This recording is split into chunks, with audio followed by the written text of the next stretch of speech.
Okay. So hello, everybody, and welcome. Thanks so much for joining us this morning, or in some of your cases this evening, for today's artist talk in connection with Digital Amalgamations, the current exhibition at Access Gallery. Before we begin, I'd like to take a moment to do a land acknowledgement. So I'm joining today from Access Gallery, which is located on the traditional, ancestral, and unceded territories of the Musqueam, Squamish, and Tsleil-Waututh nations. We're particularly in a place called Squatches, which is a saltwater marsh.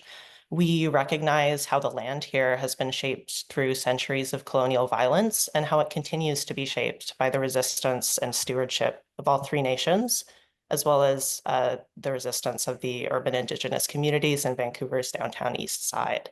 So as we gather in this digital space, I encourage you all to reflect on the land that you're joining us from and your relationship to that place in the chat, or just to yourself is fine as well. So for those of you who may not be familiar, Access Gallery is an artist-run center dedicated to supporting emergent artistic practices. We're committed to creating inclusive and responsive programming that brings artists, curators, and communities together in diverse configurations. And today we're really excited to be presenting this conversation between Sondi and Anna B as part kind of the current exhibition, as well as maybe a broader effort to look at the emergent field of digital media and contemporary art. So speaking digitally as well, today's conversation is being recorded and is going to be available on the Access Gallery website after the fact today. So if you hear a great reference to an artist and forget their name, you'll be able to revisit this conversation after the fact. Throughout the talks today, if you have any questions, feel free to just pop them in the chat, and we will have time at the end today for you either to read them out loud, or somebody from the Access team will read them for you. What else? My name is Kit Peacock. I'm the artistic director here at Access Gallery, and it's my pleasure to be, I guess, emceeing today's conversation and introducing our guests. So first person I'd like to introduce is Anna B, the guest curator of Digital Amalgamations. Anna B is a second-year candidate in the Master of Art History in Critical and Curatorial Studies program at UBC, where she also received her Bachelor of Fine Arts in Visual Art. Anna's curatorial research is focused on learning about how artistic practices are informed by their personal interactions with digital cyberspaces and technology. She's also interested in exploring and rethinking how art, especially new media art, is curated, displayed, viewed, accessed, and circulated. Currently, she works and resides in British Columbia throughout the unceded ancestral and traditional lands of the Musqueam, Squamish, Tsleil-Waututh, and Coquitlam peoples. We're also thrilled to be joined today by Sondi, all the way from Amsterdam. Sondi is one of the artists featured in Digital Amalgamations. Her work, Home 404, is installed in the gallery space, and it is a beautiful and lush digital landscape that I have been consistently sneaking away from my desk to go watch over and over again. So I'll pass it over to Anna to introduce Sondi in full and lead us into the conversation. So Anna, over to you. Thank you so much, Kit. Hi, everyone. Kit gave a great introduction to me. And just a little blurb on Digital Amalgamations as a show. It is my first solo curated show that is done for my practicum at UBC. And to give a small little blurb, it has been inspired by our changing digital conditions and our reliance on digital cyberspaces, and also as a space of new modes of being and also extended expressions of ourselves into these spaces.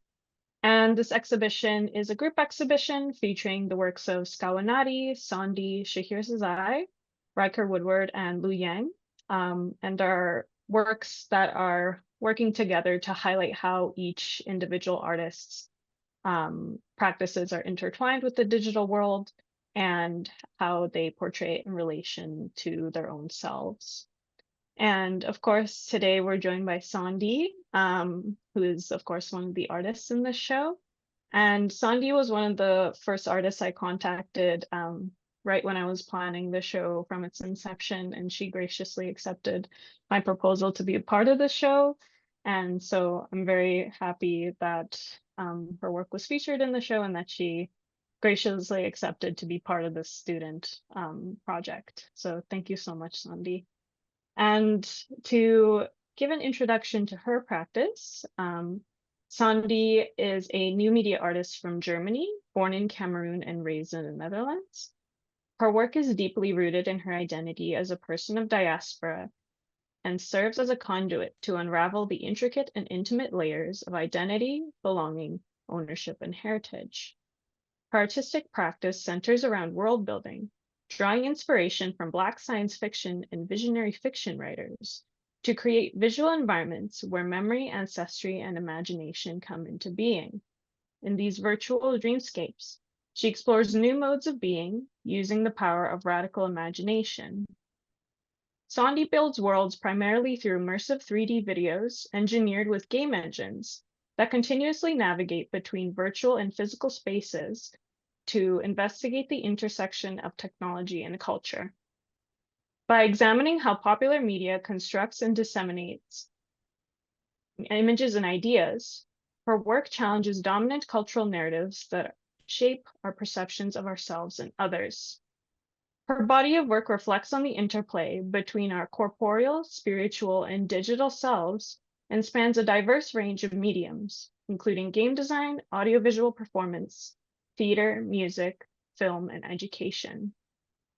Her work and collaborations have been exhibited at museums, galleries, and media art festivals, such as the Stedelijk Museum Amsterdam in the Netherlands, and many more. So thank you so much for joining us. And I will bring up a slideshow featuring some of her installation images in the gallery space in the case that you haven't been able to visit it yet. All right, and so I'll hand it over to you, Sondi. Thank you. It's always very weird to hear somebody read your bio. Also, I I wrote can that one so imagine. long ago and I keep updating it, but it's just, yeah, I feel like I can recite it from my head. But yeah, thank you for having me. It's very sweet. Thank you. Thank you for inviting me for this exhibition also. I Thank you so really much. liked when you sent me the concept of it, just what it means for us to exist in digital spaces. And just to rectify, I grew up in Germany. I was born in Cameroon. I lived there for 11 years, and then my family moved to Germany when I was 11, and I moved to the Netherlands when I was 21. So I almost lived like 10 years in all these different spaces. And this kind of like migration is very central in my work, just thinking about, in general, what does it mean for Black bodies to exist in digital spaces? A lot of my early research was into digital blackface, thinking of these Black avatars that are presented on screen, that the moment you go a little bit further and you find out who has created them, who is profiting from them, you realize that uh, a lot of them were made by white men also, which was very surprising out of my research. And so I just wanted to investigate and think of what does it mean for Black bodies to exist in these digital spaces? What does it mean for my body to exist in there? What are the tools that represented? What are the stories that can unfold? And Home 404 is actually my earliest work, the first work that I really produced and exhibited in museum. And it just grew out of the necessity for me to make sense of what it means to lose my hometown. So I think there was like a rift in my identity when my family migrated from Cameroon to Germany, which I was really trying to make sense of. When you leave a space that feels like home and you arrive, and I arrived here in the West in Germany, and I really didn't feel at home, or my body didn't feel at home in a lot of ways that people would encounter me on the street. My family was twice in the journal in Germany being like, Black family moved to the small town. So you feel very exposed, you feel very strange and not really at home. So there has been a lot of my years, a kind of quest of figuring out what is home. Is home back in Cameroon, where I left it? Is home here in Germany? Is home in the Netherlands once I moved there? And so I needed to have a kind of outlet of thinking about this question of what is home. And that's when I created Home 404, which I'm hoping and I'm guessing most people know the reference of why I call it Home 404, which is the kind of like digital error when you can't find a page. It's like error, page not error 404, page not found. So it was just like a cheeky reference to that one. And so in the way that I constructed this work was to think of usually, people living in the diaspora, it always feels like you have a broken history. So I was questioning what is our mythology? What is our history? Something that can tie us all together. What is this migration? What does it mean to lose one's home? And in the tradition of African folklore, specifically West African and Cameroonian folklore, you have a person who tells a story through this kind of like myth. And so for this specific work, I created a kind of like mythology of diasporic identity. And they are incorporated in this different digital mask where each of them talks about a certain moment of separation of the home. And what does it mean to deal with this and where can we find home? So the first mask being the direct separation. So the moment you leave the home, the physical rupture. The second one being once you've stayed long enough away from your home, even if you would go back to, you would never find that which you've lost. So after a certain time, the home that you've constructed in your head, it's almost frozen in time. It's this idealized version of this home. And when you go back to your hometown, you actually realize that that home is not there anymore. It's just this image of a home. So that becomes this almost second rupture of the second loss of home and hometown. And then the third one being thinking of, so how do we reconcile with that? What is home then if it's not this physical space that you go back to? How can you build home or think of home in a different way? And this is where this metaphor of the digital space come in handy for me, because thinking of home not as this physical space that I go back to, but a kind of connection of like the roots under the ground that you don't really see. It's like the language, the history, the heritage, the ancestor. It's all of this connection, all of these different places, and they don't have to become kind of like made into a physical space. They can remain immaterial and still be a home. Like it's how to ground ourselves in a space without a floor, basically, as a metaphor that I use in the video. And so this has built into a research of just thinking of, yeah, how can digital spaces become this ground for thinking of the different ways of being? And a lot of my work is based on, yeah, this idea of imagining different spaces, the possibility of digital spaces for us to explore what it means to be us, to explore our gender, our identity, our culture, our heritage, our spaces, our ways of being, our ways of interacting with the world, with nature. So that has become very central to what I do. And nowadays it's has gone into more video games or even more interactive versions of yeah, how do our physical body interacts with the digital spaces? Great. That was a long rant No, about home for one. that was beautiful. Yeah. I suppose since you're talking about this integration into video games now, one of my questions with your work is especially what do you think about when you're giving the viewer of the work this interactivity, especially people that may not be part of the diaspora or maybe of different bodies? Um, what do you think about kind of letting the viewer integrate themselves into your work as well? That was a question that I had with Home 404 and especially your video game projects. Yeah. I mean, with Home for the idea was really simple, is that since I see this as a ritual, I really needed the person who listens to it to listen to it from the beginning. So that story is very much linear. It's like this way of healing through the story has to come from the first mass to the second mass to the third mass.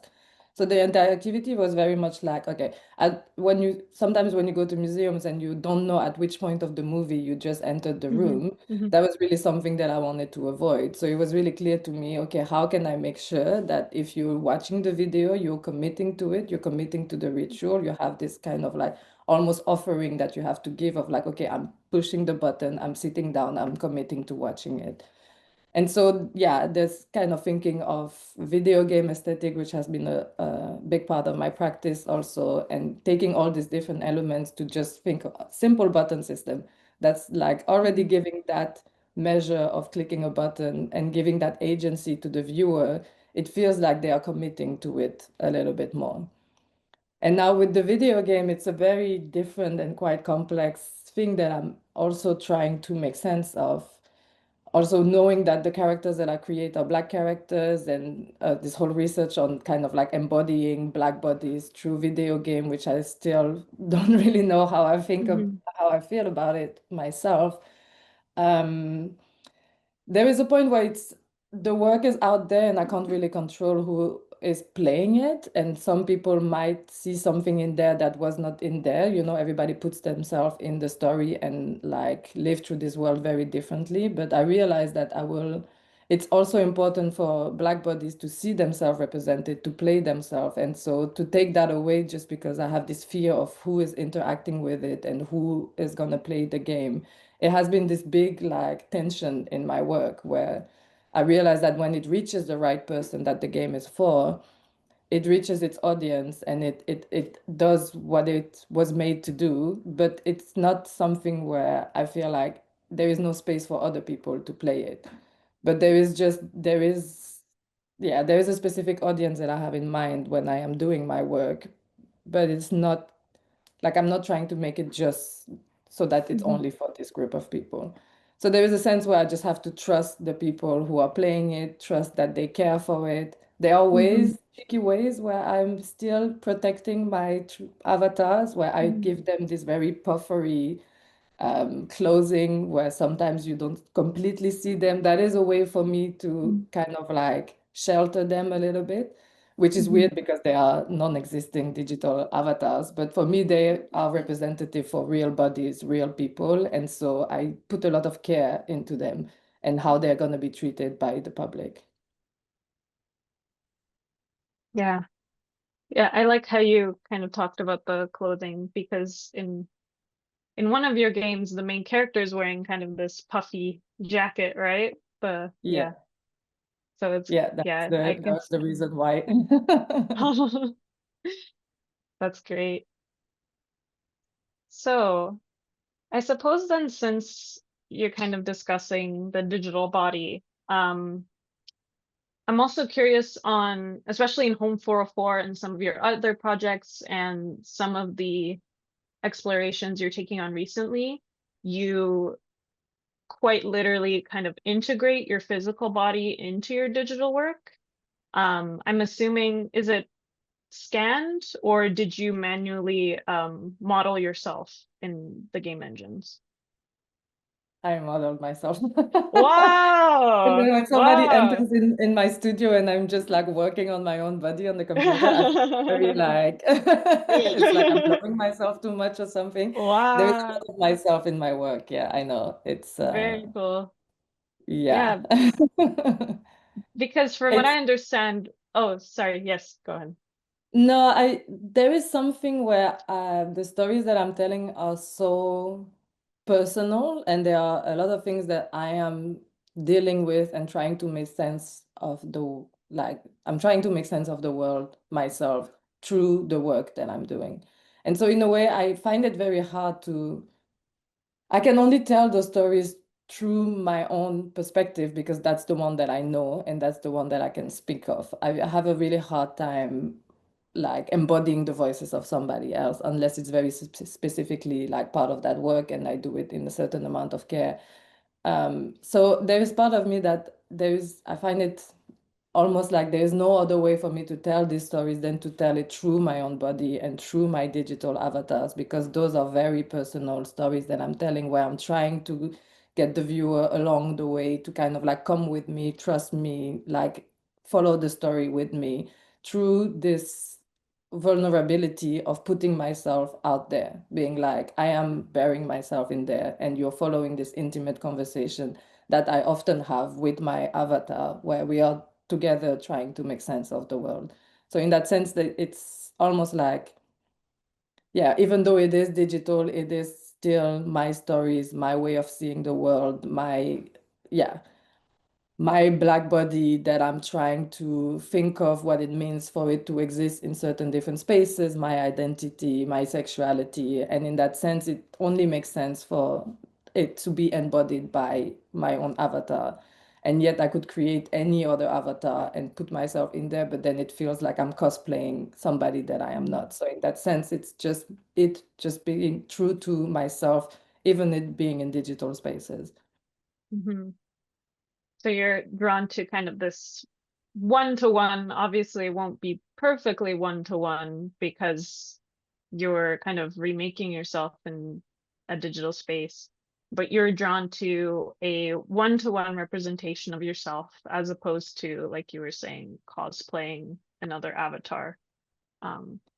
Yeah, or Yeah. exploring even my own body in these digital spaces. Like it doesn't have to be exactly that perfect one-to-one representation of myself, but even thinking of my own identity and places of belonging through this use of a body that is an extension of myself in a way. Mm-hmm. And I've really found it interesting that you physically modeled yourself rather than, I know facial scanning equipment is crazy expensive and the setup for it is insane, but it's really, really striking to me that you are almost like self-fashioning as well. You're making yourself in digital space as opposed to an equipment scanning you, churning that scan into data, and then that data is worked with to present a likeness of you in digital space. I find that super interesting. It's very And I asked, confronting yeah, also. It's very much, I mean, don't get me wrong, I have digital copies of myself in various different forms. There is also a very scan, cool, there is some very high cool. representations, but it's also kind of like you're facing yourself and you're looking at yourself in a way that you wouldn't, it's like a mirror, but almost a distorted mirror, because Yeah. sometimes I have some clients who come to me and want to have a digital version of themselves, but what they basically want is a kind of like beautified, glorified Mm-hmm. version of themselves. So it's really confronting when you're trying to remake yourself in digital spaces to not fall within the trap of making yourself in a certain standard of representation that other people want, like you think that other people want to see you as. So it's almost like you're looking at yourself and you're thinking, okay, but do I look like that? What does it mean for me Yeah. to be represented like that? Am I this skin color? Are my tattoos placed there?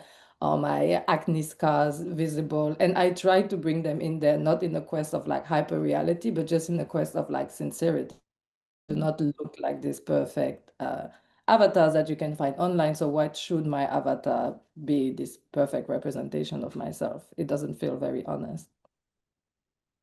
Yeah, and as you're speaking towards it, requires this sort of vulnerability of exposing like even flaws that you perceive about yourself, which can be really difficult. It's almost like a self-portrait where you don't want to hide anything of yourself. Um, yeah, and I'm always interested in that question of asking artists how they replicated themselves because yeah, the process can be really different depending on what you do. So I find it super interesting to ask that question. Um, and I guess following up to this question of the avatar body, because I'm super interested in this and it's the central focus of my research is um like you were saying, your avatar exists in all of these various forms. Do you almost see them as different parts of yourself, like multiplied or multitudes of yourself, kind of speaking towards you may not exist in just like one body, but rather in plurals? Or do you see all of these bodies as kind of almost one body, but maybe their image has been replicated, if that makes sense? Yeah. Do you kind of give them their own personalities or personhood? Yeah. Yeah. I think my digital avatar is almost like very much like an extension of myself or like a companion. For the longest time, I would always make sure that if I would get a new tattoo, I'll update my avatar to also Yeah, have the. that's cool. It's been a while that I haven't done that.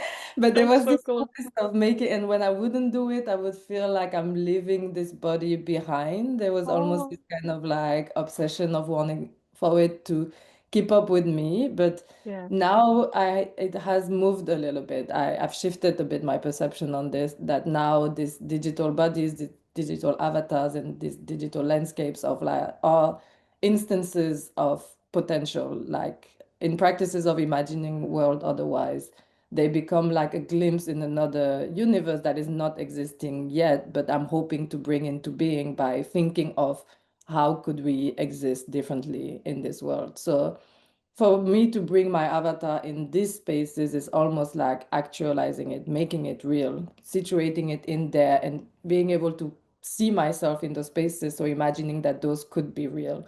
So it's a way of like almost like not time traveling, but like because you're not traveling in time, Mhm. but you're traveling in space. How is that called? World hopping?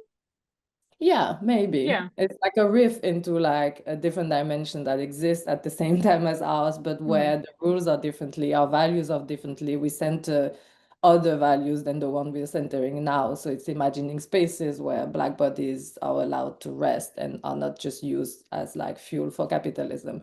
Imagining spaces where what drives us is not money, but it's just community and care. And so by imagining the spaces and placing myself in there, I'm almost kind of like trying to bring those into being. Mhm. Mhm. Yeah. And the question of bringing into being, especially in Home 404, you're building this almost fantastical place of objects floating and um your avatar floating in space. And then kind of almost paired with it is this reminder to the physical world, like the drink cans and objects from your own childhood. Mm. And I'm I was thinking about it recently, but in a place of like such imagination, um, what also tied you to kind of using these commercialized products within these worlds? Um, yeah, just super curious about it because it Yeah, almost takes you back into the physical when you see those objects of such commodity. yeah. I mean, specifically for Home for which usually is shown with some ceramics. I think you can see Yeah. one of the Maggie Cube behind me. It's I often, when I do installation, I always bring something either from like the digital world into the physical space to really create Mhm. like an expansion of that world so that when the viewer is sitting in there, they feel like they inhabit this world specifically. Mhm.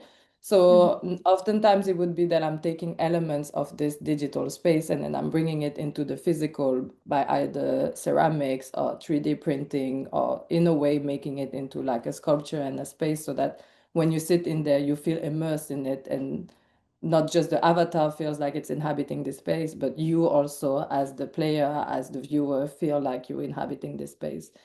The process in Home 404 was a little bit differently. It was thinking of it's a series of ceramics where I'm just thinking of what when I close my eyes and I think of Cameroon, what are the elements that come into mind? And Mhm. weirdly enough, a lot of it were this kind of like objects of very little significance, this very specific grenadine juice that I would drink, this Maggie cube that you would have everywhere in all the shops. There's always these big posters of this Maggie cube. It's this kind of like random objects, everyday objects that really tie me to these places. It's these objects that I don't often see here, but when I would see, I would directly be kind of like brought back into my home. So it became almost like, even with the home being frozen in time, it's also these objects that lose every functionality, but that almost become also put on a pedestal in a way, glorified, because they become this like imaginary of this home. And I play around with the different sizes because they are a fantasy. They are just something that tie me to that place, and making them in ceramics makes them also very fragile, as in the same way as this home that I'm holding on to is fragile, glossy, fake, and something that I have to kind of, break away of or deal with. So in that sense, for me, it was really bringing actually these physical objects that I'm so connected to, that I made into ceramics, bringing those one into this imaginary digital landscape. Yeah, and also just this implication, like you don't bring in the actual object, you physically either make it out of ceramics or you take your time to model it in digital space, gives it this like importance to it because you took the time to recreate it. Yeah. Like you were saying, like almost this insignificant thing that could be disposed of. Yeah. Because it And is a it commercial becomes product. beyond the objects. Like I have a lot of the Maggie cubes are everywhere. I have probably like 10 in my studio.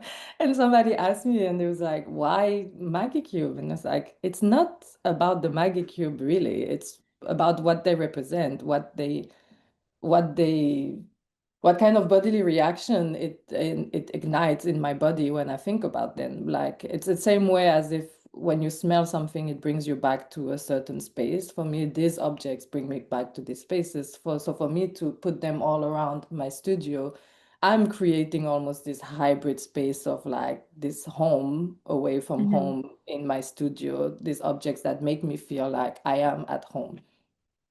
Yeah, yeah. Yeah, I was curious about those especially because they do, like if you look at them in a different way, um, they can really evoke like a certain narrative just because of the condition of the objects you're presenting. So very cool. Let's see.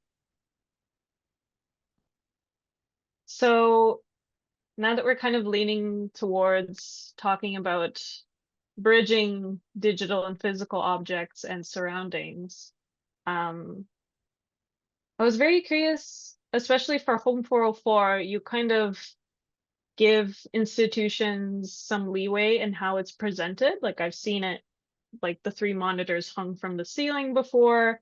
Sometimes the monitors are on the ground. So I was curious in kind of your thoughts on um, how the work is informed by the physical space it's in, and especially now that this was, I believe, the first time it traveled internationally, right? This work. So your thoughts on that? Um, yeah, and kind of how your practice, especially with Home 404, you allow it to kind of be displayed in different ways. You don't have a exactly like standard for how it's shown. Like there is some consistency in how it's shown with like the 3 monitors, but the configuration of it is a bit flexible in some sense. So I was curious on your thoughts on that, especially for Home 404. Yeah.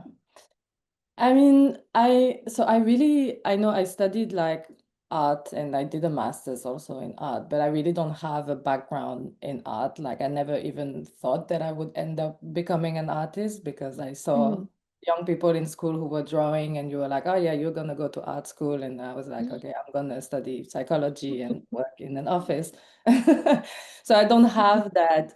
I am very much in the art world in Amsterdam, but I don't have this affinity of necessity for this purity of the artwork. For me, I'm trying to tell stories. And if the story can reach an audience in a certain way that is not this perfect, like exhibited way, then I will share it. I've shared my link to this video to anybody who has asked for it to see it. I'm thinking of putting it up on my website once my website is done, the full video, even without breaking it into the 3 pieces, or at least the transcript or the audio file of it. For me, it's about I'm just trying to share a story, and I'm very not keen on thinking of it being behind a certain paywall, being like it can only be accessed when you pay for a museum, or it can only reach exhibition spaces that have all the requirement to exhibit it in a certain way. So I've shown it in like massive screen, and it's very beautiful and it's very immersive and it's really great. Of course, it gives something very different when you exhibit it that way. But I think the story that I want to tell can exist in different forms. It's mainly about the story that I want to tell, and how we present it and everything around it is just an added bonus on how to share it. So even the video game that I released, I've put it online for free for anybody to download if they want to download it. I'm really just keen on sharing stories and creating community through these stories. Yeah. So I'm always flexible to work with spaces with what they have, because in terms of technical requirement, it can be a lot with the 3 screens, with the metal layers, with the button, with the ceramics that come with it. But it's just like, okay, how, if you want to have this work and it fits within the idea of the exhibition, and I'm finding a connection with the person who's curating, and I like the other artists who are presenting, and I feel like, okay, that's a home for this work for a while, then I will always be super flexible on thinking of how it can be shown. Amazing. Yeah, and because we ran into issues with like getting the ceramics over, like I genuinely appreciated that flexibility in curating the work. And the work itself still looks gorgeous in the space. So it definitely is great how you were saying it finds a home in its space with basically if you vibe with the other artists or if you vibe with the curator, then that's really great to hear. So that makes me feel really happy. So thank you. I mean, I also have to say that one of the things that attracted me to like a digital practice is that I don't think that the works has to be finite. Like I don't arrive to a point where it's kind of like, okay, this is finished and this is how it's going to be shown. I choose, of course, to be like, okay, it's enough in the way that it is now, but I see all my work as versions and not as finished work. So it's like I'm showing it in this version, and then version 2 looks like this, and then version 3 looks like this, because it's digital files. They can exist in Yeah. multiple places at the same time. So like they can find home in various places. I'm very specific to say to places that rent my work also that they don't have the only like right to show the work. So if the work needs to exist somewhere else, I will show it somewhere else. There is no Yeah. exclusivity of like the work and where it's gonna be shown. So, and that's the freedom of the digital artist, which I'm really trying to embrace, that I don't have to mold myself in very specific fine art restrictions. I'm very much like, my practice navigate different planes because it also navigates within the digital. And I embrace this multiple copy, not the one unique way of doing it, not the one unique version. It's just like, yeah, playing around with this multiplicity existing in different places at the same time. That's something that I really love and embrace about being a digital artist. Yeah. That's what also draws me to digital art is this fluidity and existing in multiple places. Because that's just also how we exist digitally nowadays, is we don't have a centralized presence in one place at one time. We have a multiplicity to ourselves. So I feel like your work really speaks to that fluidity and multiplicity aspect. Yeah, I was also, I guess, curious to ask how you got into creating digital artwork as well. Like, was it an interest in video games from childhood? Kind of, we all have our different stories and how we gained an interest in it. For me personally, it was just because I played video games for a long time and I was super and still am into pop culture. So I'm just, whenever I get the chance to ask artists, like, how did you get into it and why is it such a huge part of your practice. Yeah, no, definitely I was a big gamer when I was younger. I'm really happy that I'm able to bring that back into my practice. Also Yeah. figuring out that this can be a fine art practice too, that video games have a big significance. I mean, it is like the biggest entertainment industry. Yep. And we tend to really not think about what are the stories that are being told in video games, what do like game mechanics and ways of existing in video game, how does that tell a lot about our world and our society. So I'm really glad that I managed to do this kind of like, now I'm doing a practice on video game and digital spaces, and it's very much something that I was growing up with and a big fan of when I was younger. But I think it really, but I couldn't say that it's just because I was interested in that and then it became my practice. I went to art school, I did graphic design. I thought I would just be a graphic designer for a while. Within graphic design, I started working more in 3D because you can also do some really nice things in graphic design when you do it in 3D. And then I just became fascinated by the medium, by the possibilities in 3D, that I started making short films in 3D. And then that just evolved to now where I'm looking at myself and I'm like, wow, how did we get here? But I think it was just, I was always, when I started using it and I started seeing the potential with this technology, I just became obsessed, and then it just evolved from there. Very cool. Yeah. For me, I find that you just truck along and then there's some spark and then, oh, you're a digital media artist or something. Yeah. Yeah. There's like some sort of spark like a long time ago. Yeah. Yeah. Very interesting. And yeah, it's happy to meet another gamer as well, or someone who's into games. Yeah. Super cool. Well, from me, I think those were my main questions, and your answers were just beautiful, and everything that I've been exploring in my research. Um, that is pretty much from me. If anyone would like to jump in, Kit, if you would like to jump in, Farah. I love jumping in.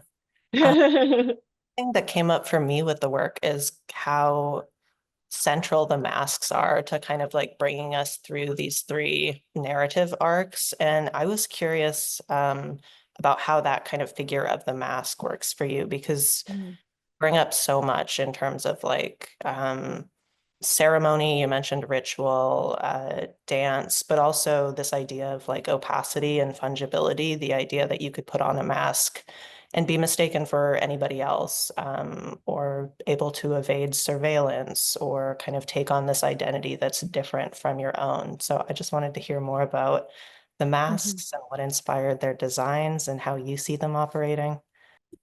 Yeah, so the masks were very much thinking about ways that stories are being told in Cameroon. So there is very much the use of masks in spirituality, in rituals, and the masks are basically these spirits that are embodied in the mask. So thinking of creating these mythologies, I was thinking of what are these three different spirits that could be representing these different stages of the loss of home or reconciliation with the loss of home. And so it became clear to me that they needed to, in the same tradition that I wanted to represent, they needed to be embodied by these different masks. But of course, they will have different forms because it comes from this new mythology of like, okay, the history of diasporic identity. But it was very much following this sense of like, what are certain traditions within West African countries of telling stories and sharing stories. And so that was the main reference of making this mask and making the spirits inhabit this mask. And then, of course, yeah, as you go along, you start thinking more about, yeah, what do masks also mean within digital spaces? How does that play again with this idea of like opacity, transparency, and then those all these different implications that come along with. But at the core, it was very much about like just thinking of storytelling within West African traditions and then bringing that into this like digital environment. And there used to be a part of this work that is non-existent anymore, but there used to be a part where these masks were actually, you could have like an app where you could wear the mask yourself. Oh, So cool. they were kind of like augmented reality mask, which I stopped doing because I felt like that was very gimmicky. But there was a part of it where it was existing digital mask that I wanted people to be able to wear themselves and then think about like how does the story of this specific spirit, how do you inhabit it yourself? What does it mean for your own migration, if any? Right. And I feel like that really ties into some of the ways that we like talk about or think about storytelling in a contemporary moment, of this idea that it's like somebody else's responsibility, or it belongs to a different generation, or who gets to tell the stories. Yeah, do you like think about yourself as a storyteller in that way? Yeah, I think in that moment is very much there is a word in Cameroon which is the griot, which is like the storyteller. And here in Home 404, I very much place myself as the storyteller. And in a lot of my work, I use my own voice because I position myself as somebody that is transmitting these stories. So it's not that I'm trying to place myself at the center of all of my work, but I'm giving the voices to these stories through my own body. I'm like being that vessel for these stories to exist. And then basically my digital body becomes that vessels for these stories to, like, in Home for my digital body becomes this vessel for the spirits to exist and for the story to unfold. Right. Yeah, it's like an active transmission. I'm also curious, like thinking about storytelling in that way of like transmitting something that maybe came before you and will be adopted by the viewer in some way that becomes a story that's part of their narrative trajectory. I just wanted to like open a spot for citation, and if there's any artists or collaborators or storytellers that you owe a debt to or feel like inform your work. Love getting to hear about who. Yeah, I mean, so many. And in a way, I've been thinking of how can I start talking about my practice in much more of like a we than an I, because none of the things that I'm writing about and dissecting in my works solely come from myself. There's a part of it which are my own, it's my own story, but it's always grounded in a lot of research and a lot of people that have already talked and written about it before. Right now, some of the people who accompany me the most are Sadia Hartman. I can just show some of the books that I have. Wayward Life, Beautiful Experiments is a book that is accompanying me a lot. At the moment, I have Rest is Resistance by Trisha Halsey, talking about and thinking about what it means for Black body to rest and reclaiming the right to rest. This one is more geeky. It's about video games. What book is it, Sondi? I'd like to know the full one. I have Adrienne Mary Brown, amazing writer that talks about pleasure activism and Oh, emergent strategies. Octavia Butler, who teaches me how to write speculative fiction. This was the book. It's Ecologies in Video Games. awesome. Thank you. I'll check it out. It's a very specific book that is called Playing Nature, and it really started to make me think about the way that nature is represented in video game, follows this like extractivist logic, and it's basically a claim for video games to start centralizing nature and ecology and thinking of how that can become also an agent in the game. Is very nerdy, but it's really great if Cool. anybody is interested in ecology in video games. Amazing. That sounds so good. Something you said about the Rest as Resistance book kind of brought up this memory of having the work in the gallery for me, which is how many visitors are super uncomfortable sitting down on the beanbag chair, like just kind of having to surrender yourself to being in this like resting position. Mm-hmm. Mm. It's really unnatural for a lot of I know it's unnatural for me, but a lot of visitors that come in as well. So that kind of creating a space of forced, not forced, but encouraged rest in the work has been, I think, really transformative for the gallery space. So thank you for letting us force people to take a lie down in here. I force it even more now in my work. The video game that I've made on rest, it's a kind of time-based video game. So it has 3 levels. The second level has an internal timer, which sometimes I change if I want to push it longer or shorter. But I think at the moment it's like 25 minutes. So if you would really play the whole game, you would have to spend about 40 to 45 minutes. And then I create a space where it's a carpet on the floor, it's a mattress where you have to lay to play the game. So I'm asking people to take off their shoes as a way also to commit to the space. And it's really like demanding that to take just a moment to rest and not really do anything, then just like get accompanied by the video game into this speculative dream space. But I'm really interested in, I feel like we don't really take any ownership in public spaces anymore. It's always spaces of in between where we're just going from A to B. And the gallery is also, gallery exhibition spaces are very much spaces of, okay, I'm coming, looking at something, and then I'm continuing along my way. And I'm really interested in creating these spaces where you take a moment of rest, where you're forced to, within public spaces, lay down, sit down, and take a moment to realize, like, okay, I can take a break, I can pause. I don't always have to be like in motion towards a space. So I'm thinking of how to push that even further in my next exhibition that I have, my first solo. I'm really just wanting to create like benches and places, even if there is no art to look at, where people can just sit. I think thinking of people who also like older people who need more spaces in public spaces to just sit down. I just want to create spaces where people sit down. And one time I saw somebody who fell asleep playing my video game, and that was the biggest compliment I could have ever gotten from somebody. I was like, if you fell asleep playing my video game, then I know I did it right, because it's all about taking a moment of rest. And so if people fall asleep on my work, it's great. And something Super. else on your bookshelf brought up a question for me, which is thinking about all of the plant life that shows up in Home 404. How did you go about, like, I guess when I'm thinking about plants, there's one way of thinking about them as just this environmental texture that you can dump in a scene and make it feel full and make it feel real.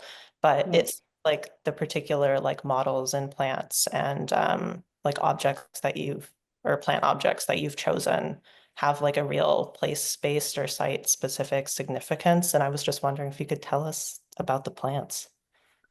Yeah, I mean, there they are very much, I would say in Home 404, it's almost like in a picture where I've tried to recreate some existing spaces, also from photographies. So I have to say that in these early works, nature and ecology was very much just a representation of it. It didn't have that deeper of a meaning than just trying to recreate a space. And it's only been in the past year that I really tried to challenge this notion also in my work, where now in the video game, the plant is very much the protagonist that brings you along. It's like a plant that is representative of your ancestors, that guides you throughout the game, that has its own sound, that I really was thinking about, like, what is the story that can emerge if you follow the plants. But it has not always been like this. It's very much a turning point in my practice in the past year, where I started really thinking about ecology in these digital spaces. But even that, I feel like says a lot in terms of what languages we have in creating these digital spaces, of like having access to these assets that are very specific and can speak to the plants that grew up with, or plants that evoke like a certain homeland for us. I know the feeling of kind of opening that asset library and seeing like a palm tree, and that's the closest approximation that we're going to get to something that like truly captures the landscape. Yeah, but also it doesn't really capture it, and that's what she talks about also in this book, about the fact that we all start using the same digital libraries, and so the same plants and assets to populate our world, and it really takes away from the biodiversity. It really becomes, I see almost like the Netherlands is a little bit a country that feels like it's a video game where everything is perfectly placed, everything is perfectly curated. So the nature feels very unnatural because everything is perfectly placed. Like I feel like they plant every seed like perfectly to make sure that everything grows in a certain way. And only the most beautiful things gets to exist in these public spaces. And in video game, it's almost that. Of course, you're not gonna go for like a flawed asset. And everybody is starting to use the same asset. So all these digital spaces start all looking like the same, this really romanticized idea of what nature is, which is also something I'm trying to step away from, this like continue to push this idea of the romantic of the nature, the pure nature untouched by human, which is not like the reality. So for me, that turning point is actually to stop using assets that are online and start making the assets myself, which is a lot more work, but makes it a little bit more personal, real, less of just a copy paste of something that has already been made. I think working digitally, one of my biggest questions is kind of like the values inherited in the softwares, the tools, and the libraries that I use, who has made them. A lot of the tools that I used to use, I stopped using it. VR glasses from Meta. It's like, how can I step away from this mega tech companies and start taking back ownership over my digital landscapes and the digital work that I'm making? And a lot of that is actually just taking a step back and making things much more from scratch than relying on assets, AI, and all these different sources. Yeah, it's incredible just like how flat the ecologies get when all of the plants start to blend together into the easily accessible ones. Yeah.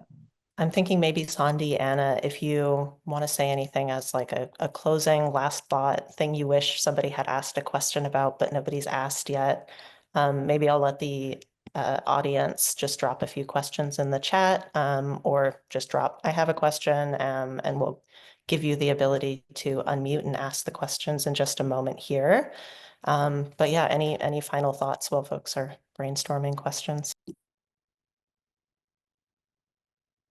Not really, but I can say something about my name. That actually Sondi also comes from Cameroon, and it means Sunday. I was born on a Sunday. And in my village, the Bassa people, when you're born on a Sunday, you're actually automatically called Sondi, which is basically Sunday. Oh, So just as very I cool. always like to situate that also where my name comes from. It was given by my grandmother from Cameroon. Great. Beautiful.